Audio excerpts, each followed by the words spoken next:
Chandler Smith could leave Call Racing at the end of 2023 and join Joe Gibbs Racing in 2024, and Noah Gragson has surprisingly emerged as a candidate to replace Eric Almirola for 2024 at Stewart-Haas Racing. What's going on, guys? It's Daniel, and welcome back to our video. We got some NASCAR and other motorsports to discuss today on the channel. Let's go ahead and just jump straight into those really quickly. We're going to go ahead and start and talk about the Homestead Cup race, as the title sponsor has been announced, as it will be called the Forever 400 presented by Mobil 1.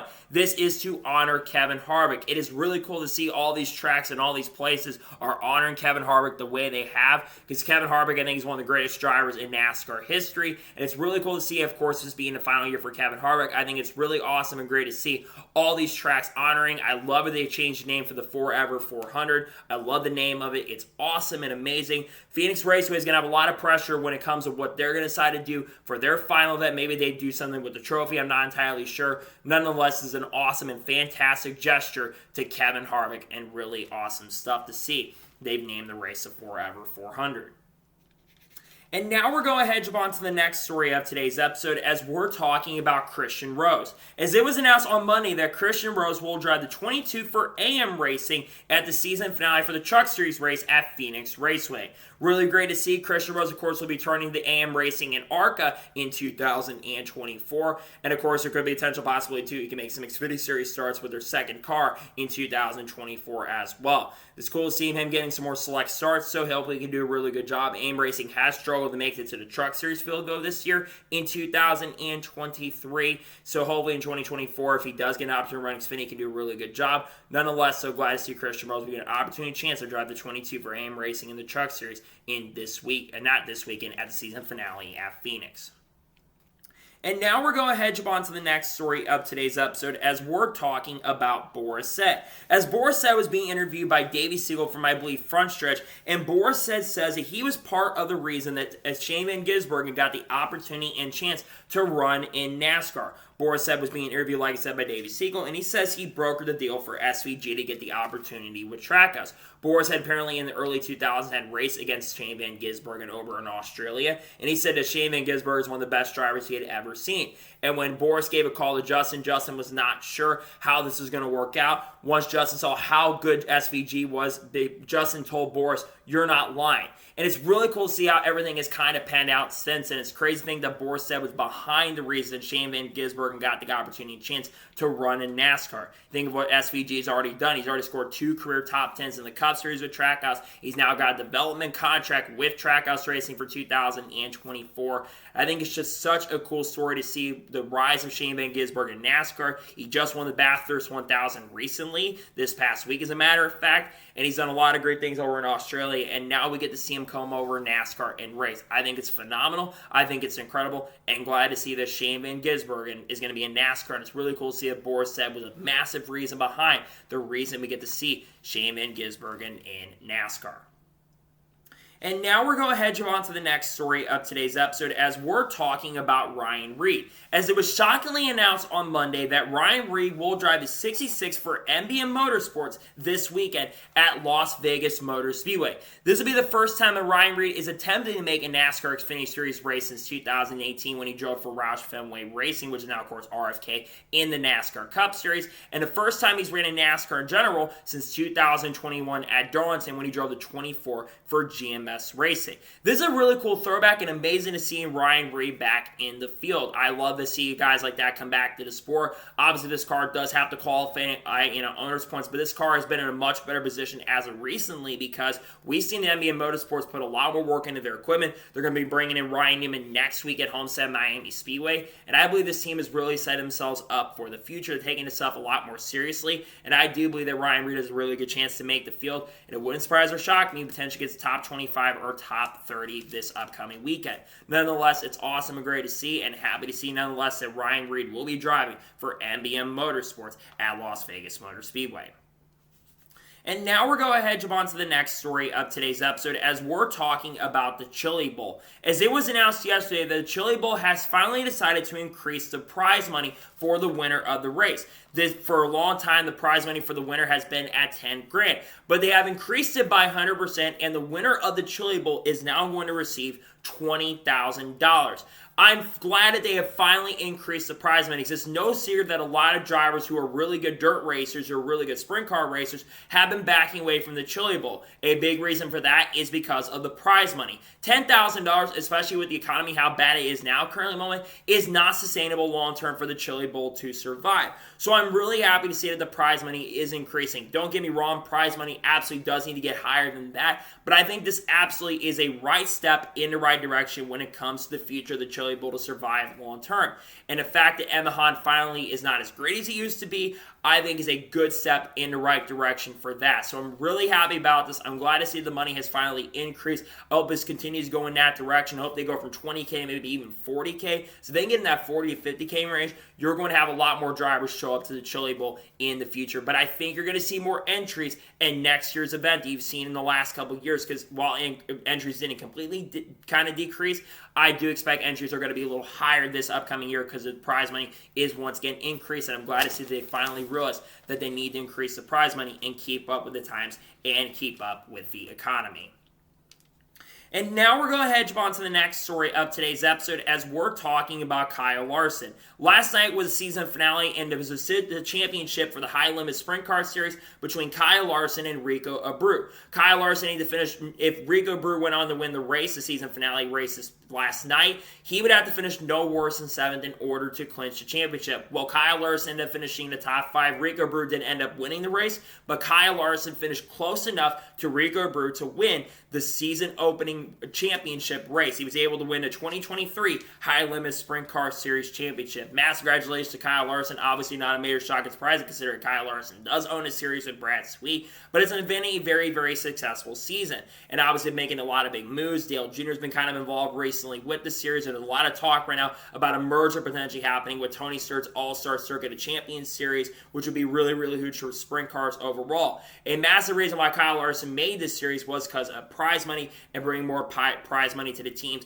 and their drivers overall in the series. And for Kyle Larson to win a championship is also phenomenal and really incredible to see. Congratulations to Kyle Larson on winning the championship there, and glad to see he was able to have a very successful year. With a lot of people tuning into it, they got some big prize money coming into that series, and there's some big things on the horizon for the series going forward, especially if the All-Star Circuits of Champions ends up getting picked up into the series in the future as well. Nonetheless, this is awesome and great to see. And now we're going to jump on to the next story of today's episode as we're talking about Alex Bowman. Now, Alex Bowman recently was interviewed by Matt Weaver from Sportsnet in the short track scene, and Alex Bowman talked about his aspirations for sprint car racing going forward. Alex Bowman does say that he is not completely done sprint car racing in the future, but he says right now because of the injury he suffered in May, he is going to be taking a long break from sprint car racing. Now, according to what Matt Weaver said in the comments answering somebody, Alex Bowman is still going to be expected to be at the Chili Bowl in 2024 as an owner, but not as a driver in 2024. Obviously, back in May, Alex Bowman suffered a really, really scary injury. I think it was an L3 vertebrae on his back that ended up breaking, if I'm not mistaken. And he's finally started to fully recover from that, but really since then, he's not been the same in the Cup Series car. And that's one of the big reasons why he has decided to go ahead and take a break from sprint car racing. I really hope in the future that Alex Bowman does, in fact, return to sprint car racing as a driver, but I think it's going to be a little bit before he returns. My guess is the earliest we could see Alex Bowman maybe come back to sprint car racing and racing in general maybe is 2025. That's my speculation and my guess, but I don't know at this point. It's going to be very interesting to see what happens. We're hoping Alex Bowman can continue to recover from those injuries,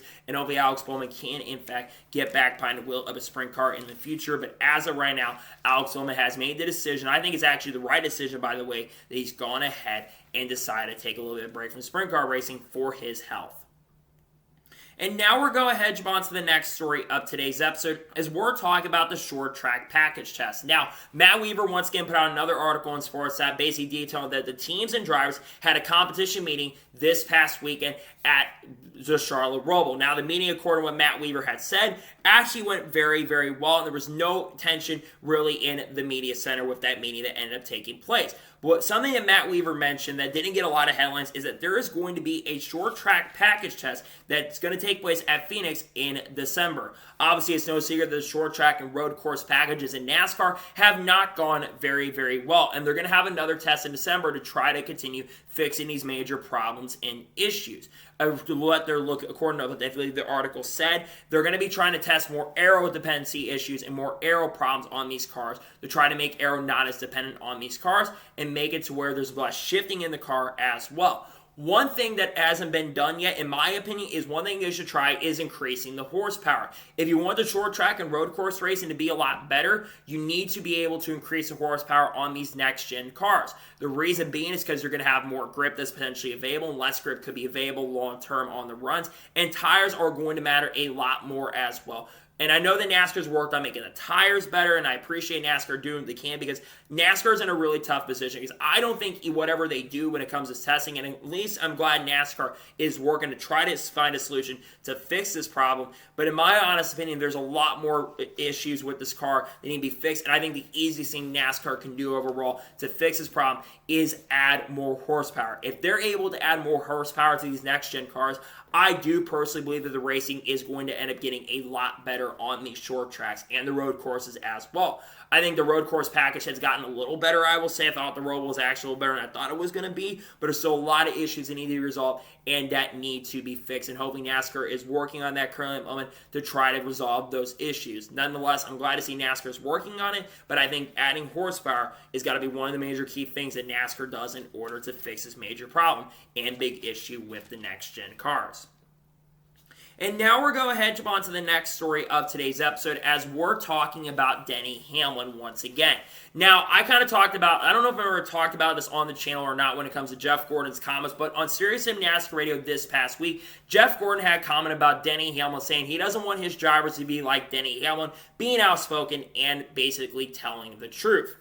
Well, Denny Hamlin responded to Jeff Gordon's comments, and he kind of called Jeff Gordon out just a little bit, saying, I don't really appreciate Jeff Gordon's comments. I think that's what he said. And he also kind of said that people like Jeff Gordon and people that are in white collars are stunning the growth of the sport of NASCAR. Denny Hamlin says there's a lot of drivers who have star power, but they can't be star power, so you've got white collar standing right behind them, stunning the growth of the sport. And I do agree with Denny Hamlin. I do believe there's a lot of people stunning the growth of the sport. I think there's a lot of drivers that do have star power, but they're afraid to speak out and speak their minds. And we're starting to see that a little bit more in the last year or two. Kyle Larson, we've seen him be outspoken when it comes to pace for the Dirt Series. Ryan Blaney's been outspoken at times as well. And Christopher Bell has been pretty outspoken about being disappointed about the Charlotte Roval and also not being a fan of the next-gen car as well when it comes to the short track racing overall.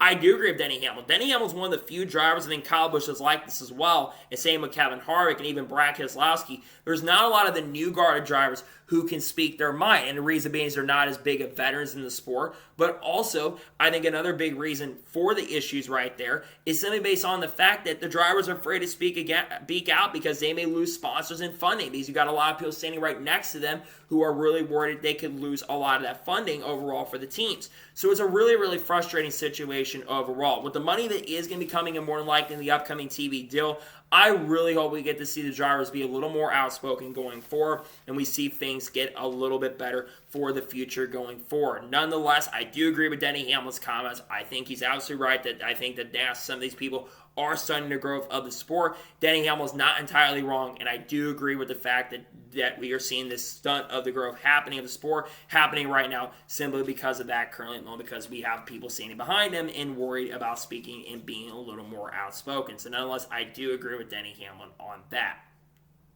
And now we're going ahead and jump on to the next story of today's episode as we're talking about Fontana/Auto Club. Now, it's been known for the last few months and really since about the time the Auto Club race happened that Auto Club has sold a lot of the land for I think $500 million if I'm not mistaken, and they basically have begun demolition according to what Jeff Gluck here reported. Also, Will Lester's photo had been taken in regards to that. Demolition has begun at Auto Club Speedway. Now, a lot of reason for that is because Auto Club is expected to be a short track. However, there really is still no clue when this short track is going to be done. Some speculate that if the short track does in fact end up happening, that the earliest we could see a race on the short track is maybe around 2026 or even 2027, or it could be earlier, like 2025.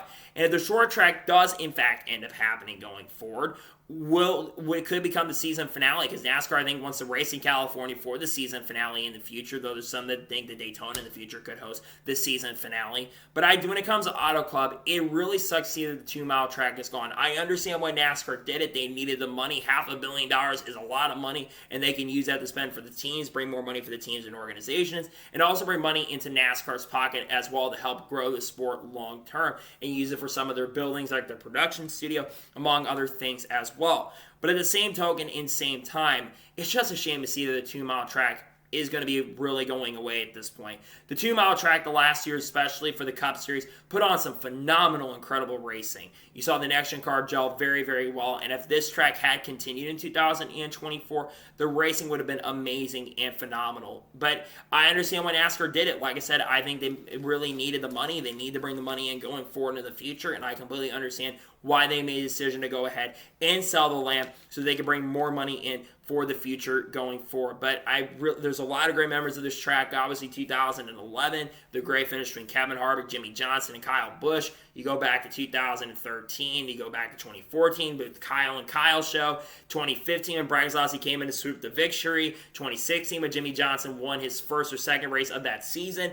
There's so many phenomenal, and of course Kyle Larson winning at Auto Club in 2017 as well. There's a lot of phenomenal moments of this racetrack and the history of this track, and I think it's just incredible to see all the things this track accomplished. It's a shame that this track is likely gone and there won't be a racing there, at least for the foreseeable future. Nonetheless, so I understand why they did it. Hopefully this track does have a long-term future, but honestly, I am worried about the long-term future of Auto Club Speedway.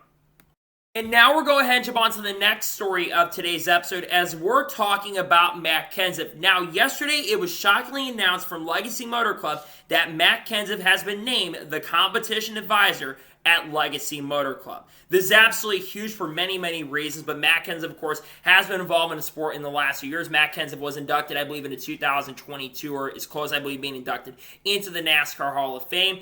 And Matt Kenseth has been around in the sport in the last few years. He did some commentary for Fox in 2022, but Matt Kenseth has not been with Toyota Stable since 2017. But the reason Matt Kenseth is being brought into Legacy Motor Club is to help the transition for them going to Toyota. Because remember, Matt Kenseth drove from Toyota from 2013 to 2017 when he drove for Joe Gibbs Racing, helped Joe Gibbs Racing contend for championships in all of those seasons, and had a really good chance of advancing through each of those rounds, and won a lot of races with Joe Gibbs Racing. The reason he's there is, I think, to babysit both John Hunter Nemechek and of course, Eric Jones, but he's also going to be like an advisor for both those guys. And I think that there's anybody that could give some really good advice to both John Hunter Nemechek and Eric Jones, it is Matt Kenseth. Matt Kenseth is someone who's going to tell you exactly how it is, and is going to be able to give you a lot of advice. Legacy Motor Club is building something for the future. You think about what's going on with Legacy Motor Club in 2024. They've got a really solid lineup going into the 2024 season. You've obviously got John Hunter Nemechek joining the organization, who I think is right now the favorite to win the Xfinity Series Championship. And you got Eric Jones, who I think has been really good, especially the second half of this year. Has had like 7 or 8 top 10s in the last 12 or 13 races. And Eric Jones has been at times even close to winning races in the last 10 to 12 weeks. And I think that this team is going to be very, very good in 2024. I think Eric Jones is going to be a fringe playoff contender all season long, and I think he could win a race or two going into 2024. Remember, that Southern 500 is the regular season finale, and we know how good Eric Jones is at Darlington, so I think that Eric Jones has a really great chance there. And then you've got a really good driver in John Hunter Nemechek, who I think is much more mature, who's going to be better in 2024 than he was in 2020. I think this team has really set themselves up for a bright future, and I think this is a fantastic and great move overall. And it's just great to see Matt Kenseth coming back into the sport, and glad to see him be working as a competition advisor going forward. And I think he's also going to be able to help Carson Hocevar a little bit as well. We'll talk about here in just a second. But nonetheless, amazing to see that Matt Kenseth is getting involved and being back in the sport, and glad to see that Matt Kenseth will be, in fact, back in the sport and working with Legacy Motor Club going forward. Glad to see he has become the competition advisor for Legacy Motor Club starting now. And now we're going ahead to jump on to the next story of today's episode as we're talking about the number 16 car for Colleague Racing. Now, I kind of talked about this on the channel on Monday, but there's a lot of uncertainty when it comes to the future of the 16 Cup car for Colleague Racing for 2024. And the reason being is it's speculated currently at the moment that AJ Allmendinger will not be in that 16 Cup car in 2024, and he will be likely returning to the Xfinity Series. We talk about the other driver who's part of that call organization whose future is uncertain as well in just a little bit. But when it comes 16 Cup car for Colleague Racing, like I said a second ago, AJ Allmendinger is likely not returning to the 16 car. We know AJ said over the weekend before he won the Cup Series race, he said that he would love to return to their 16 Cup car in 2024. But he knows that he will follow what Chris and Matt basically want to do going for 2024.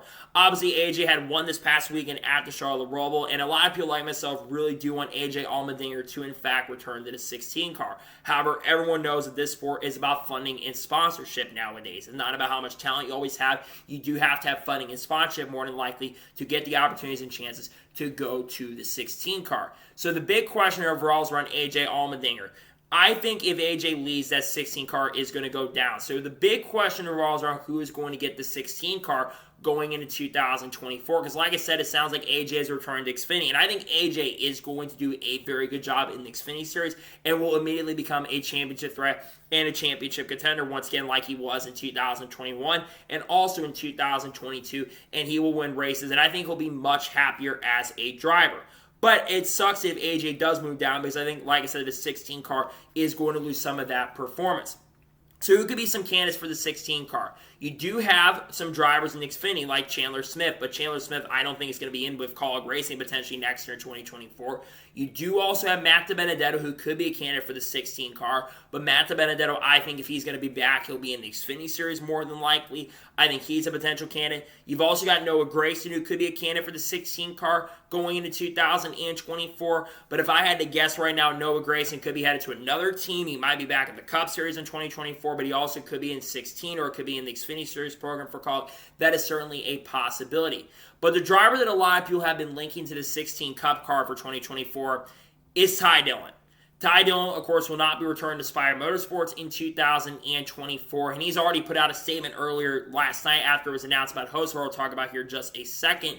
But he already announced he's got plans for 2024 set, and many have been speculating that Ty Dillon, because of the funding and sponsorship he has, and of course RCR does have an alliance with Colleague Racing, I think Rich Schultz is going to convince Colleague to put him in that 16 car. Which, if you were to ask me right now when it comes to 16 car, and this is no disrespect to Ty Dillon, but Ty Dillon has been very mediocre and has not been good in the Cup Series since getting there. And I know that Ty Dillon has never really had good equipment since getting to the Cup Series, and this would be the best opportunity he's had in his Cup Series career.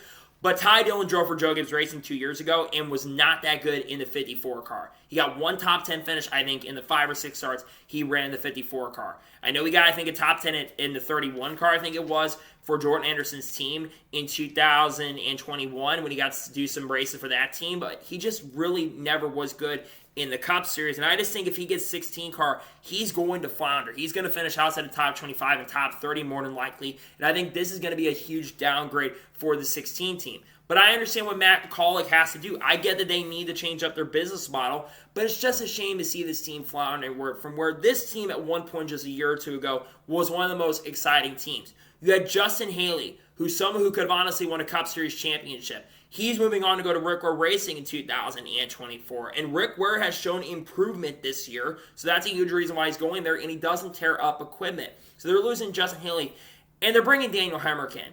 And Daniel Hemrick is a decent driver overall. He's a pretty good driver if you ask me. He's done decent in the Xfinity Series. He won the Xfinity Series Championship in 2021. And he has had some good runs in Xfinity. But Daniel Hemrick, I don't think is a worse driver. He ain't a better driver than Justin Haley. I think Justin Haley has way more upside than Daniel Hemrick. But Daniel Hemrick's got funding and sponsorship from Bobby Bank and other companies working like Circle. And then, of course, Ty Dillon is being mentioned, like I said. I just don't like Ty Dillon going to that 16 car. I don't think Ty Dillon's really going to do much. I think he's going to struggle. And honestly, I'm not expecting much from Ty Dillon if he truly does end up there. But it sounds like Ty Dillon is right now the lead candidate right now at this moment for the 16 car. We'll wait to see what happens, but I think the announcement's coming the next week or so, and we should be hearing who's in that 16 car, which it sounds like it's going to be Ty Dillon. in 2024. And now we're going ahead and jump on to the next story of today's episode as we're talking about Carson Hocevar. I did a video talking about this yesterday, but it was confirmed finally yesterday that Carson Hocevar will drive the 77 for Spire Motorsports in 2024. And according to the contract, it is a multi-year deal. This is absolutely huge for many reasons when it comes to Carson Hocevar. Carson Hocevar, in my opinion, is one of the most talented drivers in the lower series currently at the moment. He's won 3 races in the Truck Series for Nice Motorsports in 2024, and is also one of the championship favorites. And honestly, I think he can win the championship this year with Nice Motorsports in 2023. But Carson Hocevar has also made a few select starts in 2023 in the Cup Series for Spire Motorsports, made his debut with this team, and actually had a chance to get a top 15 in his debut, but unfortunately had a brake failure. I think it was brake rotors failed in the car, and the car hit the outside wall really, really hard. Since then, Carson Hocevar, in the other 4 or 5 starts he's ran for Legacy Motor Club in the 42 car and is going to run the final 4 races for Legacy Motor Club. He has done a very impressive and a great job, scoring 4 top 20 finishes. And honestly, had he not wrecked at Talladega, he probably gets top 15 or top 20 finish once again. Carson Hocevar has a lot of upside going into the future, and I am really excited about this. And I know a lot of people are saying that 77 car is not really good. But if there's anybody that can get the best out of equipment, it is absolutely Carson Hocevar who can get the best out of equipment. Look what he's done, like I said, with the 42 car. 4 top 20 finishes. That 42 car, when Noah Gragson drove, and it's no disrespect to Noah Gragson, but Noah Gragson only had 2 top 20 finishes in 21 starts in the 42 car. Since then, Carson Hocevar, 4 top 20 finishes. And I think a lot of that is due to Legacy Motor Club's equipment definitely being a lot better. But you look what's going on with Spire Motorsports next year. They've got a really strong lineup going into the 2024 season. You've got Corey LaJoie, who I think has overachieved in that 7 car this year. Yes, he's 26 in the points, but you have to remember one point. Corey LaJoie had been contending for a playoff spot and has had a couple top 10s this year, and he's had a lot of top 20s this year as well. This is definitely a career year for Corey LaJoie, and I think he's going to do better in 2024. And you've also got Zane Smith coming into the team as well. And also remember, they've got that Gamebridge money that's going to be coming in a lot more frequently in 2024. But also, you've got Zane Smith joining the team in 2024. And they're going to have an alliance with Trackhouse Racing as well. And that money could be really huge because Trackhouse bringing that support. Spire's probably going to lean on that Trackhouse support going into the 2024 season, and they're going to use that to a huge advantage to help out the both drivers Carson Hocevar and Corey LaJoie next season. And you got to remember this too, Carson Hocevar is only 20 years old, and he's been this impressive at the age of 20. Now, what are the expectations for Carson Hocevar going into the 2024 season? Well, I think the expectations do have to be reasonable because this is Spire Motorsports equipment. But the Spire Motorsports equipment with that Gamebridge and that Trackhouse support, I think that their equipment is going to get a lot better next year. So I think Carson Hocevar will be the best driver ever driven the 77 car. There's no disrespect to Ty Dillon, who previously drove it, but Ty Dillon only got like 2 or 3 top 20 finishes this year in 2023. I think that Carson Hocevar is going to get like 6, 7 top 20s. I think he will be a fringe driver to potentially finish in the top 25 in the standings. I don't think Carson Hocevar is going to be a playoff contender. I don't see the 77 car who's 31st or 32nd in the points currently at the moment. I don't think that car is going to go from 32nd, 33rd in owners' points up to like 20th. I just don't see that happening. But I think a top 25 in owners' points is definitely extremely reasonable for Carson Hocevar, because I think Carson Hocevar is going to impress a lot of people going into the 2024 season. And you look what Spire Motorsports is doing. They've been making some massive and huge moves for 2024. They're obviously taking over Kyle Busch Motorsports' Truck Series team next year. They're going to have 3 Truck Series rides, and I expect Carson also to probably make some Truck Series starts with Spire Motorsports in that 7 truck. And Kyle Busch is also, in some essence, going to be with that team next year because he's going to be basically consulting with Spire Motorsports. And I imagine Kyle Busch will be there for some advice and probably help their Cup team a little bit and probably bring some advice to Zane Smith as well. And like I said, that Trackhouse making some big moves as well. They're going to be working, Spire, of course, working with Trackhouse. They're going to be helping out. You got Shane Van Gisbergen going over there, and they just making some huge moves. Spire Motorsports has been making some massive and huge moves. I am so excited about this. I'm glad to see that Carson To SHR is going Cup racing. He deserves it. And you got a really solid rookie lineup for 2024. You got Josh Berry going to the 4 car next year. You've got John Nemechek moving up to drive the 42 car next year in Cup. Xfinity's having some pretty big moves. You got Haley Deegan going to AM Racing next year in 2024. You've got also other moves happening. You've got potentially some other drivers moving places. Sammy Swiss going to the A car next year. And then you've got other big moves that could be happening in the future. And nonetheless, I'm excited for the Cup Series next year. It's going to be really exciting and really, really fun. And glad to see Carson To SHR getting the well-deserved promotion he deserves. I'm happy for him. I think he's going to have a solid year. And I'm looking forward to see Carson To SHR joining the Cup Series in 2024 and driving for Spire Motorsports, because in my opinion, he absolutely 1,000% deserves the opportunity and chance to join Spire Motorsports full-time in the Cup Series in 2024. And now we're going ahead and jump on to the first of 2 major stories in today's episode, as we're talking about Chandler Smith. Now, we've already talked about the 16 Cup car for 2024, but we need to talk about the driver of the 16 Xfinity Series car for 2024. Now, Chandler Smith recently, and there was an article that came out from Matt Weaver from Sportsnet.com, and also, of course, part of the short track scene. Matt Weaver reported that Chandler Smith is reportedly linked to Joe Gibbs Racing for 2024. But in order for Chandler Smith to leave Kaulig Racing, they would have to buy out his contract. Remember, Chandler Smith signed a 3-year contract with Kaulig Racing that does go through the 2025 season.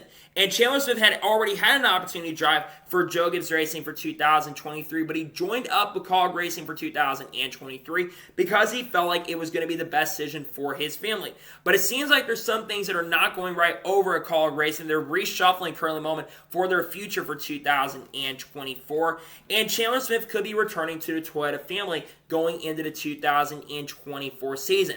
This absolutely surprises me, because while Chandler Smith has not been like a championship threat all year in 2023, Chandler Smith's had a pretty good year. He scored 1 win this year in the Xfinity Series, that coming at Richmond, and has been a contender times. You go back to Nashville earlier this year, where Chandler Smith had a pretty good year run going with that team, was one of the fastest cars in that race, and of course teammate AJ Allmendinger ended up winning that race. But I think that one of the biggest reasons is because there's a lot of stuff and reshuffling, like I said, going on at Kaulig Racing. Now, Chandler Smith returning Joe Gibbs Racing is very interesting. Joe Gibbs Racing has not announced their lineup for the Xfinity Series for 2024 currently at the moment right now. And they have all the rides available. Remember, I mentioned a second ago, but Sammy Smith, he's going to Junior Motorsports in 2024. And John Nemechek, of course, is moving up to the Cup Series in 2024 with Legacy Motor Club. One of the reasons why I think that this potentially could be happening is for the long-term future. Look what's going on with Toyota. They're adding Legacy Motor Club in 2024 to the Toyota stable. I've seen a theory going around when it comes to Chandler Smith, if he was to go to Joe Gibbs Racing in 2024, because Mark Truex Jr., I think there's a chance and possibility that Mark Truex Jr. could retire at the end of 2024. I believe that if Mark Truex Jr. does end up retiring in 2024, John Nemechek would take over in 2025. That would leave one of the Legacy Motor Club rides available, and that could be a potential landing seat for Chandler Smith for 2025, maybe take over that 42 car. I think that's one of the reasons why there's a chance he could be headed back over to Joe Gibbs Racing's Xfinity Series program, is to bring someone back into the Toyota stable. But Toyota has a really strong final lineup for 2024. Everyone is set there in the Cup Series. You've got a really strong Cup Series lineup with Mark Truex Jr., Denny Hamlin. You've also got Christopher Bell, who's come really good. And then you got, of course, Ty Gibbs over there. Legacy Motor Club next year is going to have John Nemechek and Eric Jones. And then, of course, you've got 2311 with, Bubba Wallace and Tyler Reddick, and then of course you have Kurt Busch working as an advisor, maybe in the future Carl Edwards returning, maybe do a one-off start in the future as well. So that's something very interesting to think about as well. They've got a really strong lineup at Toyota. But if Chandler Smith does in fact head over to Joe Gibbs Racing and drive for their Xfinity Series program in 2024 and leave Kaulig Racing, it would definitely be a shock. But how do I think Chandler Smith would do at Joe Gibbs Racing next year? Well, I think Chandler Smith would absolutely become one of the championship favorites. It's no disrespect to Kaulig Racing. They've got a pretty solid lineup over there currently at the moment. But I think right now Kaulig Racing is worse than Joe Gibbs Racing in the Xfinity Series. I think if Chandler Smith does in fact go to the 20 or the 18 car next year, I think that you're going to end up seeing Chandler Smith be a championship threat right from the get-go, and I think that you're going to end up seeing him win 4 or 5 races minimum, and I think he will have some good competition next year because Sammy Smith's going to the A car. You, of course, got Austin Hill returning in 2024, and potentially Ryan Truex is going to join up that lineup as well, and even Riley Herbst at times been rumored to be headed over to the Joe Gibbs Racing's Xfinity Series program. Even Matt DiBenedetto's been mentioned as well.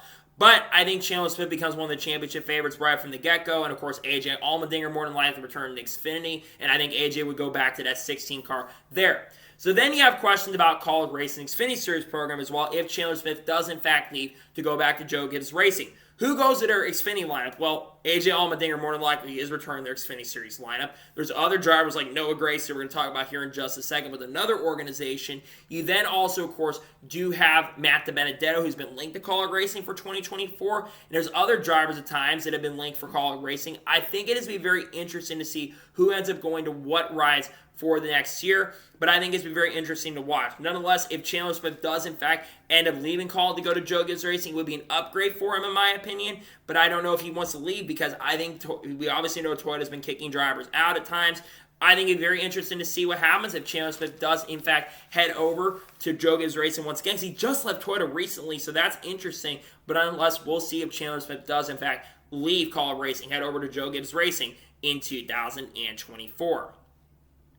And now we're going ahead and jump on to the final major story of today's episode as we're talking about Noah Gragson. Now, this, of course, there's Door Bumper Clear podcast, and Bob Pockrass on the most recent episode of Door Bumper Clear. And around the 1 hour and 4 minute mark, Bob Pockrass mentioned that Noah Gragson is reportedly linked to the 10 car for Stewart-Haas Racing in 2024. Bob Pockrass also mentioned that the names keep changing who will take over that 10 car 2024 every couple weeks. This absolutely is really, really surprising. Remember, Noah Gragson had been suspended by NASCAR for liking a meme on Instagram, but has been in the last few weeks been reinstated back into the sport by NASCAR. And Noah Gragson has been racing in the ASA and is also making a couple Penny Series starts in 2023. Now, Noah Gragson being linked to the 10 car is very interesting, but it's no secret right now behind the scenes that Aric Almirola is more than likely going to be retiring or leaving Stewart-Haas Racing at the end of the 2023 season. And it sounds like that 10 car, like I said, is going to be available. Now, Noah Gragson does bring, I believe, a little bit of sponsorship and a little bit of funding. He's got, I think, some funding from Wendy's potentially, and also Black Rifle Coffee is still working with Noah Gragson after the issues that ended up taking place. They're going to need money and they're going to need funding, and I don't think Gene Haas wants to fund out of pocket. Now, when it comes to Noah Gragson and my thoughts on Noah Gragson, I think Noah Gragson does absolutely deserve a second chance. Do I think he should go completely back to Cup? I don't know. The 10 car would be very interesting, and I don't know if going to the 10 car right now would be a confidence booster. If this was 2018 and Noah Gragson was going there in 2019, I think this would be a fantastic career move. Now, I don't think it's a complete downgrade from Legacy Motor Club, but I think it will be a downgrade for next year's Legacy Motor Club, but I don't think it's going to be an upgrade for Noah Gragson. You know what I mean? Because look at Stewart-Haas Racing right now for 2024. They have a really strong lineup going into next year, a good lineup. You got Josh Berry going to the 4 car next year. You got Chase Briscoe in the 14. He's got a multi-year deal, long-term deal, in fact, with Stewart-Haas Racing. And you've got Ryan Preece returning the 41 car. But look at Stewart-Haas Racing's performance. And I think it's been getting a little better the second half of this season. But we look at SHR this year, they have been not that great outside of Kevin Harvick. But Kevin Harvick has even struggled in the second half of this season when it comes to his performance. But the drivers in the team are not the problem currently at the moment. I think right now the equipment for Stewart-Haas Racing isn't great. And the management there, Tony Stewart has really not been there recently, as a lot of people have mentioned. Tony Stewart has been focused, of course, on his drag racing team, has been focused on that. And Gene Haas, of course, is focused on the Haas F1 organization. So management really isn't there currently at the moment. And, of course, I think Joe Custer is behind it. Now, a lot of people have even mentioned that we could potentially maybe even see Cole Custer go to the 10. But if Noah Gragson does, in fact, end up in the 10 car for Stewart-Haas Racing, I'm a little worried about Noah Gragson's confidence. And it's not based on what happened a month or two ago. We're not even going to talk about that. Look what has happened with Noah Gragson in his debut season. Noah Gragson, when he drove for Legacy Motor Club, he was bad. He was not that good in the 42 car. Noah Gragson scored only 2 top 20 finishes in 21 Cup Series starts in 2023. He was ultimately going to be let go from Legacy Motor Club. I know people think because of him liking the meme he was let go. That's not the truth. There have been reports previously before that he was going to be let go regardless of what he ended up doing. And I think Noah Gragson's a great driver. I don't think Noah Gragson's a bad driver, but if I was Noah Gragson, I would take an opportunity from a team like Kaulig Racing perhaps and go there in 2024. But if he does, in fact, end up at Stewart-Haas Racing in the 2024 season, it would, like I said, be a pretty okay career move for him. But Stewart-Haas Racing's future is very uncertain. Another theory I've seen recently, though, come up is if Noah Gragson is potentially going there, this could mean maybe in 2025 we see Stewart-Haas Racing perhaps switch back to Chevy. Because Noah Gragson has been part of the Chevy camp since 2019 when he drove the 9 car for Junior Motorsports. I think that there's a potential possibility of Stewart-Haas Racing switching to manufacturers. We know that SHR, they've been struggling with Ford this year. They are a key Ford partner, but they haven't really shown they've been a Ford key partner all year. And I think, going back to Chevy would be a very good move for the team. And Chevy has been, no secret, the fastest manufacturer. And I think right now they are behind a lot of the teams of Ford right now. Look at the teams. RFK's been better. Penske, while they've struggled this year, they've been better than SHR. And you've got Front Row Motorsports has shown major signs of improvement. I think Front Row's even at times been better than SHR this year. I mean, Michael McDowell's gotten a win. If Stewart-Haas Racing doesn't win this year in the next 4 weeks, it'll be the first time that team has never won a race in a season in the Cup Series. Now, they've won Xfinity Series races with Cole Custer and Riley Herbst. But there's also a lot of uncertainty. Speaking of that, there's a lot of uncertainty around their Xfinity Series program. And Cole Custer, like I said, could head to the Cup Series next year. But there's also a chance that that team is still going to stick around in 2024 in Xfinity. Cole Custer may be an Xfinity Series driver long term. But I think when it comes to Noah Gragson going to SHR, if he goes to SHR, I just don't see that 10 car improving. I don't think Eric Almirola's the problem with that team. I think that it's an issue with the organization right now. And I think that you look at Ford and what they've lost in the last few years, they've lost a lot of great talent. They had an opportunity to get Kyle Larson. They lost that opportunity there because Ford didn't want them. And then, of course, you have other teams coming in. You had a driver like Kyle Busch at one point available, and they didn't go after Kyle Busch and pick him up because Kyle Busch eventually went over to RCR and drove for them. And Kyle Busch has been pretty good this year with RCR, though he got eliminated in the round of 12. And they had Zane Smith an opportunity to put him in the 10 car. And Zane Smith left to go to Trackhouse Racing. All three of those drivers have had an opportunity to go to Ford, and they instead went to Chevy. Because Chevy right now has a better pipeline and a lot of really, really great talent currently at the moment. And even their lower talent is moving up very, very quickly. So if Noah Gragson does go to the 10, you've got a young driver who's proven himself, at least in the Xfinity Series, because Noah Gragson's a great driver. He got 8 wins with Junior Motorsports, and I think it'd be a good second chance for him, but I don't know if he's in fact going to go there. It's going to be very interesting to see if Noah Gragson does in fact head over to Stewart-Haas Racing in 2024. I'm not sure how he's going to perform, to be honest. I think Noah's a great driver, yes, but I don't know if Noah Gragson's going to run very, very well if he had Stewart-Haas Racing. I think SHR would all end up missing the playoffs and Noah goes there. I don't think Noah would crash as much. I think he's just crashed a lot this year. I know he's been trying to do better. I know he wants to get better as a driver, but in my honest opinion, I just don't know how Noah Gragson is going to do if he in fact does end up at Stewart-Haas Racing in 2024. Nonetheless, it's very interesting to see what happens if Noah Gragson does in fact head over to Stewart-Haas Racing, but it'd be very interesting to watch and see what happens in regards if Noah Gragson does in fact head over to Stewart-Haas Racing in 2024. So, that is for today's NASCAR news and motorsports news video. I want to thank you guys for watching. Please like, subscribe to the channel, notifications on, so if I win a video, it does go live on my channel. Follow me on Twitter, Facebook, and Instagram, and more on Patreon as well. And comment below your thoughts on today's episode. Do you think Noah Gragson is headed to Stewart-Haas Racing in 2024? Let me know your thoughts in the comments below. And what are your thoughts about potentially Chandler Smith leaving Kaulig and going to Joe Gibbs Racing in 2024? Let me know your thoughts in the comments below. There may be a round of 8 preview dropping later tonight on the channel, but probably not. That might come out on Friday late in the evening as we get closer to round of 8 starting. Tomorrow on the channel, there should be a silly season update, something along those lines dropping on the channel. And then on Friday, we'll likely have a NASCAR news video along with that round of 8 preview. Saturday, we are going to have the Xfinity Series race view from Las Vegas. And then Sunday, of course, we'll have the Cup Series race view from Las Vegas Motor Speedway. Got a lot of great content dropping on the channel that I cannot wait for you guys to check out. So anyways, like I said, I want to thank you guys for watching today's episode, and I'll see you guys next time for more great, awesome NASCAR content and other motorsports content on the channel like this. Take care, everybody.